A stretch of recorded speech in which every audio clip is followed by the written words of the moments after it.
बौद्ध धर्म में क्यों कहा जाता है कि भगवान नाम की कोई सत्ता नहीं होती है, कोई ईश्वर नहीं होता है, जबकि सनातन में तो कहा गया कि कोई ईश्वर है, कोई अलग बैठा हुआ भगवान है जो पूरी सृष्टि को पैदा करता है, उसका संचालन करता है और अंत में लय करता है। ये मतभेद क्यों? कृपया से गहराई से समझाएं।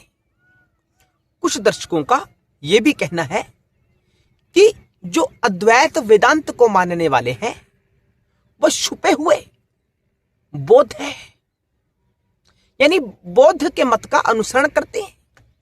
दर्शकों, कहानी इसके विपरीत है। हमें बौद्धों का भी तो सम्मान करना है, क्योंकि जो शिव का विग्रह है वह सबको साथ लेकर पूर्ण होता है। जब कोई अंग अलग कर देंगे तो पूर्णता सिद्ध कैसे होगी?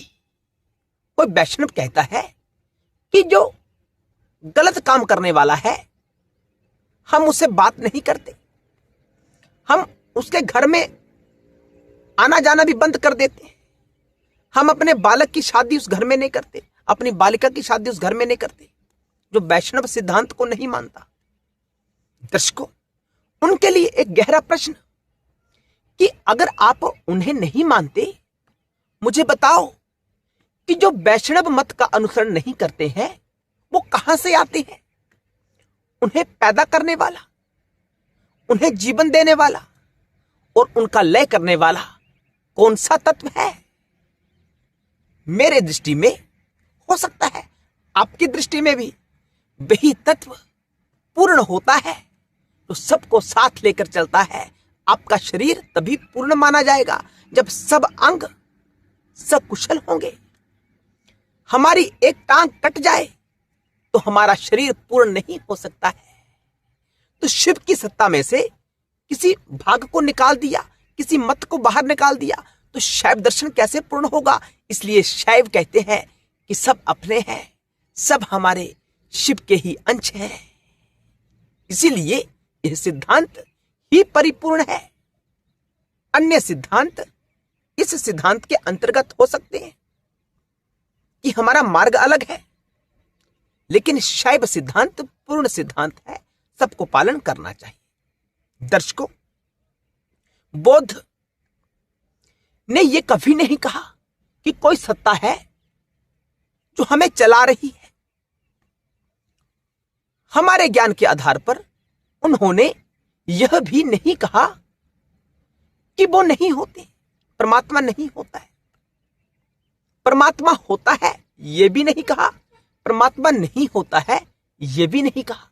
ये बीच की स्थिति हम आपको आगे वीडियो में बताएंगे कि जो सारा का सारा सिद्धांत है ना बौद्ध मत का, वो सारा शैव मत है। हमें तो लगता है कि बौद्ध छुपे हुए शैव है, शिव के सिद्धांत का ही अनुसरण करते हैं। योग पद्धति उनकी, योग कहां से आरंभ होता है? शंकर जी से आरंभ होता है। दर्शकों, उन्होंने कहा कि अपना दीपक स्वयं बनो। बौद्ध कहते हैं कि जो ज्योति होती है ना वो घी के साथ जलती है। घी का अर्थ क्या है? हमारे कर्म, हमारी इच्छाएं, अपूर्ण तृष्णाएं, ये घी का काम करती है हमारे जीवन में। और जो ऊपर ज्योति प्रज्वलित होती है, ज्वाला, वो हमारा जीवन है।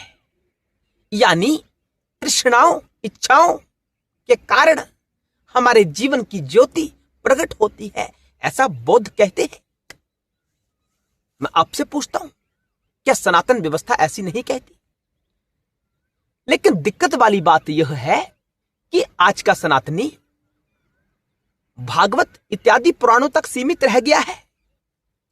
उन्हें कथाएं समझता है, जैसे आजकल के मनुष्य के जीवन में हो रहा है उसी प्रकार की कथाओं को समझता है। जबकि कथाएं दिव्य होती हैं, गुण अर्थ को स्वयं समाहित किए हुए होती हैं। इनका अर्थ ना कोई बताता है, लाखों करोड़ों रुपया लेते हैं आपत्ति नहीं है हमें, जितना भी पैसा लो, लेकिन कम से कम उस तत्व को यथार्थ रूप से समझाओ तो सही दर्शकों को। वो भी नहीं समझाते और उल्टी सीधी बातें करते हैं कि जो सनातनी है, जो अद्वैत वेदांत को मानने वाले हैं, बौद्ध है, छुपे हुए बौद्ध, ऐसा आरोपण करते हैं वो। लेकिन स्थिति इसकी विपरीत है कि बौद्धों ने सनातन का खेल स्वीकार किया है, तो सनातन की महिमा है उसे स्वीकार किया है, सनातन का जो योग शास्त्र है उसे जीवन में धारण किया है।